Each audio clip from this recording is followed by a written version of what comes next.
चलिए दोस्तों, आपके लिए और एक नया फोन लेके आ गए हैं। मतलब ये चाइना से हमने मंगाया हुआ है। ये जो है K90 Max शायद Xiaomi 17T के नाम से आ सकता है, but I am not at all sure. चलिए उस हिसाब से देखने वाले फोन के पास Redmi K90 Max मोटा फोन है। This is a thick phone for sure. Look at that. पीछे की तरफ दोस्तों ये स्पीकर ग्रिल जैसे दिख रहा है, बट ये फैन के लिए है। चालू करने के बाद फिर वो फैन चालू होगा। बट या आगे प्रोटेक्शन ड्रैगन क्रिस्टल ग्लास का आता है। एक चीज स्टैंड आउट होती है, पावर्ड बाय बोस। जबरदस्त, ये भी मल्टीमीडिया के लिए जबरदस्त फोन है। इसमें अल्ट्रासोनिक फिंगरप्रिंट सेंसर है। वैसे बड़ा डिस्प्ले 6.83 इंच का 165 हर्ट्ज का एमोलेड LTPS डिस्प्ले है। HDR10+ का सपोर्ट है। डॉल्बी विजन भी है। जबरदस्त बोस ट्यून स्टीरियो स्पीकर्स आते हैं। इमर्सिव साउंड है। मल्टीमीडिया के लिए तो जबरदस्त है। स्पेसिफिकेशंस के बारे में बात करूं तो ये Dimensity 9500 पे आता है। अराउंड 3.5 मिलियन तक अंदर स्कोर आता है। बेस वेरिएंट इसका जो है 12GB रैम 256GB स्टोरेज का है। LPDDR5X अल्ट्रा रैम टाइप आती है। UFS 4.1 स्टोरेज टाइप आता है। 8550 mAh की बैटरी है। 100 वॉट चार्जिंग है। एंड प्रो मैक्स जैसे इसमें वायरलेस चार्जिंग नहीं आती है, सो उतना याद रखिए। OS के बारे में बात करूं दोस्तों तो HyperOS 3.0 आता है, which is based on Android 16। But this is gaming focused phone, तो गेमिंग के लिए डैशबोर्ड वगैरह आता है। तो जब आप गेम कर रहे हो, बहुत सारे गेम्स एक्चुअली आप 165 FPS पे खेल सकते हो। फॉर एग्जाम्पल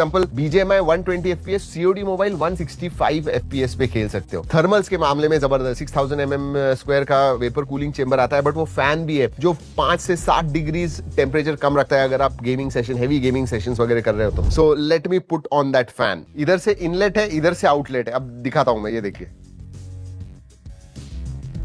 18.1 mm का फैन है जो साइज है। So that is one of the biggest and it works, definitely it works, absolutely no problem. ऐसे D2 चिप भी आती है, gaming chip, which helps in frame interpolation. जी हाँ, मतलब स्मूथनेस आपको जो चाहिए गेमिंग में वो उसकी वजह से मिलता है। बाकी फीचर्स के बारे में बात करते हैं। कनेक्टिविटी में Wi-Fi 7 आता है, Bluetooth 5.4 है, 15 5G बैंड्स का सपोर्ट है, NFC का सपोर्ट आता है, IR ब्लास्टर भी है। सेंसर्स में ऑब्वियसली अल्ट्रासोनिक फिंगरप्रिंट सेंसर है, फेस अनलॉक है, बाकी सब सेंसर्स है, work very very well. Camera के बारे में बात करूं तो कैमरा फोकस फोन नहीं है दोस्तों ये। This is a performance focus phone. Primary sensor जो है ना वो 50 मेगापिक्सल का है। सेकेंडरी सेंसर 8 मेगापिक्सल का अल्ट्रा वाइड आता है। नो टेलीफोटो, और आगे की तरफ 20 मेगापिक्सल का सेल्फी सेंसर आता है। वीडियोग्राफी के बारे में बात करूं तो प्राइमरी सेंसर जो है वो 4K 60 FPS कर सकता है, और फ्रंट जो है that is 1080p at 60 FPS। Fan होने के बावजूद, अब ये मूविंग मैकेनिकल है तो पानी वगैरह जाने की संभावना है अंदर, लेकिन फिर भी उन्होंने IP66, 68, 69 का सर्टिफिकेशन दिया है, तो अंडर वाटर भी चला गया, should not be a problem. ऐसे इसकी प्राइस जो है ना 3000 युआन की है चाइना में। इंडिया में जब आएगा, अगर आएगा, इफ एंड बट का सवाल है, बट आएगा तो 40-45,000 इस प्राइस रेंज में आने वाला है। तो यही है दोस्तों